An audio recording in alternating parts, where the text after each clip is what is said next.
Give me liberty or give me death. When Patrick Henry, the governor of Virginia, said these words in 1775, he could never have imagined just how much they'd come to resonate with American generations to come. At the time, these words were earmarked and targeted against the British. But over the last 200 years, they've come to embody what many Westerners believe, that freedom is the most cherished value, and that the best systems of politics and economics have freedom embedded in them. Who could blame them? Over the past 100 years, the combination of liberal democracy and private capitalism has helped to catapult the United States and Western countries to new levels of economic development. In the United States, over the past 100 years, incomes have increased 30 times, and hundreds of thousands of people have been moved out of poverty. Meanwhile, American ingenuity and innovation has helped to spur industrialization and also helped in the creation and the building of things like household appliances such as refrigerators and televisions, motor vehicles, and even the mobile phones in your pockets. It's no surprise then that even in the depths of the private capitalism crisis, President Obama said, "The question before us is not whether the market is a force for good or ill. Its power to generate wealth and to expand freedom is unmatched." Thus, there's understandably a deep-seated presumption among Westerners that the whole world will decide to adopt private capitalism as the model of economic growth, liberal democracy, and will continue to prioritize political rights over economic rights. However, to many who live in the emerging markets, this is an illusion. And even though the Universal Declaration of Human Rights, which was signed in 1948, was unanimously adopted, what it did was to mask a schism that has emerged between developed and developing countries and the ideological beliefs between political and economic rights. This schism has only grown wider. Today, many people who live in the emerging markets, where 90% of the world's population lives, believe that the Western obsession with political rights is besides the point. And what is actually important is delivering on food, shelter, education, and healthcare. Give me liberty or give me death is all well and good if you can afford it. But if you're living on less than $1 a day, you're far too busy trying to survive and to provide for your family than to spend your time going around trying to proclaim and defend democracy. Now, I know many people in this room and around the world will think, well, actually, this is hard to grasp because private capitalism and liberal democracy are held sacrosanct. But I ask you today, what would you do if you had to choose? What if you had to choose between a roof over your head and the right to vote? Over the last 10 years, I've had the privilege to travel to over 60 countries, many of them in the emerging markets, in Latin America, Asia, and my own continent of Africa. I've met with presidents, dissidents, policymakers, lawyers, teachers, doctors, and the man on the street. And through these conversations, it's become clear to me that many people in the emerging markets believe that there's actually a split occurring between what people believe ideologically in terms of politics and economics in the West and that which people believe in the rest of the world. Now, don't get me wrong, I'm not saying people in the emerging markets don't understand democracy, nor am I saying that they wouldn't ideally like to pick their presidents or their leaders. Of course they would.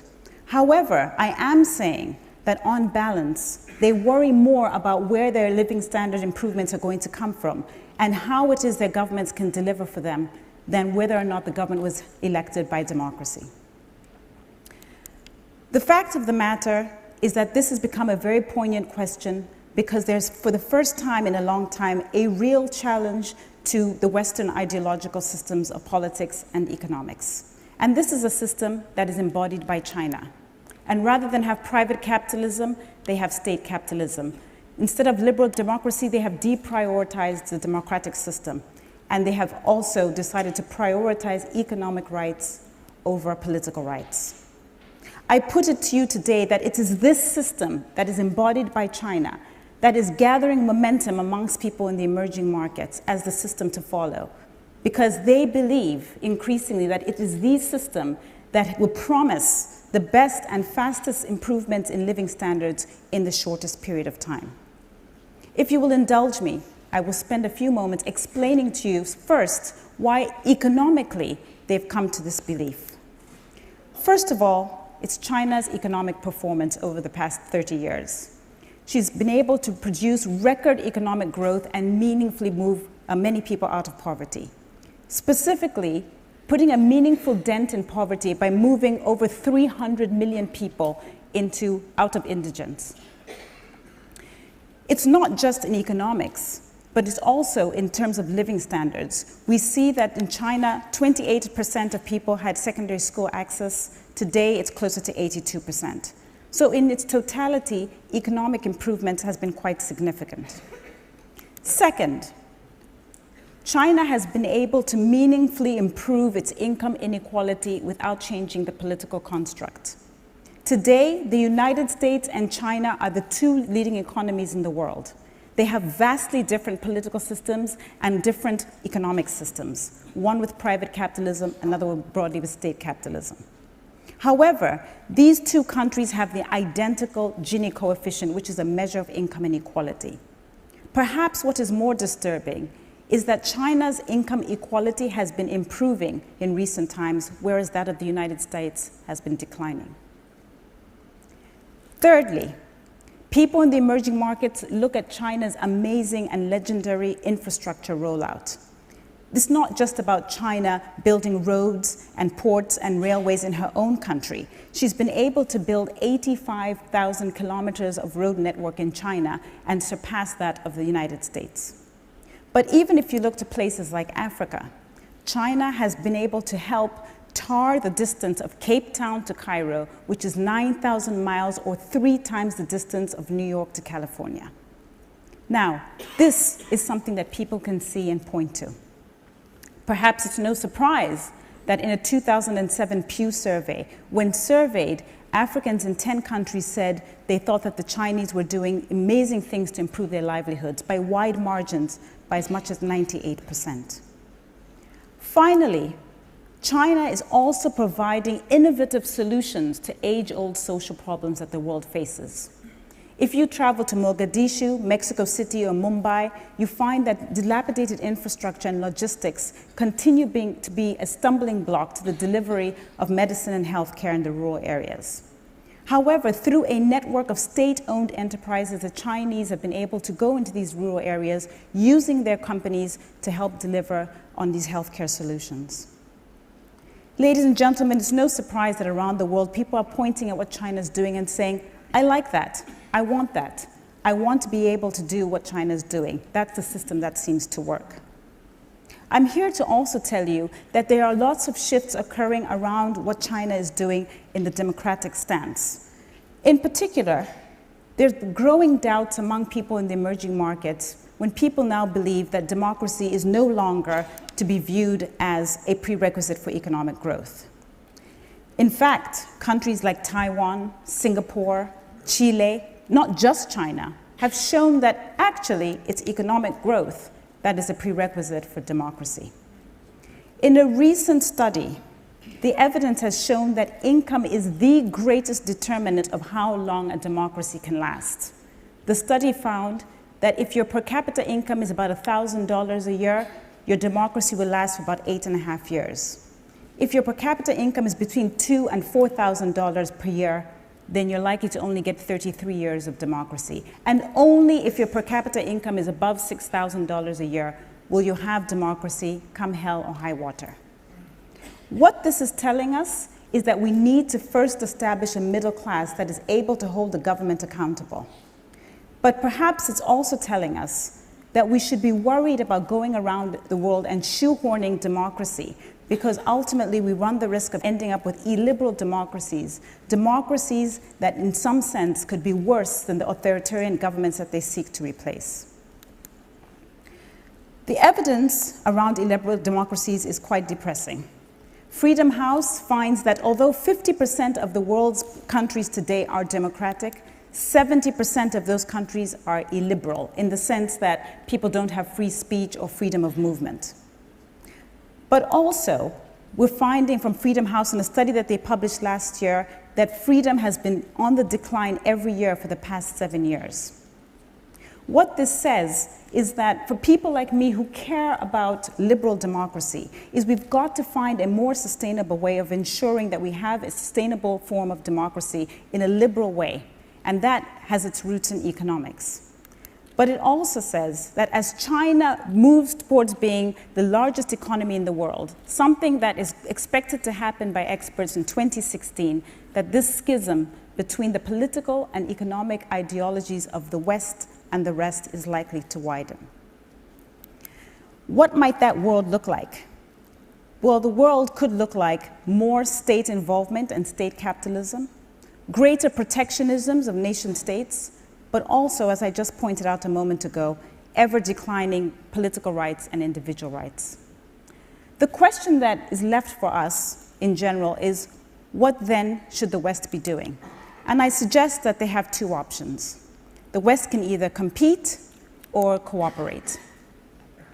If the West chooses to compete with the Chinese model, and in effect go around the world and continue to try and push an agenda of private capitalism and liberal democracy, this is basically going against headwinds.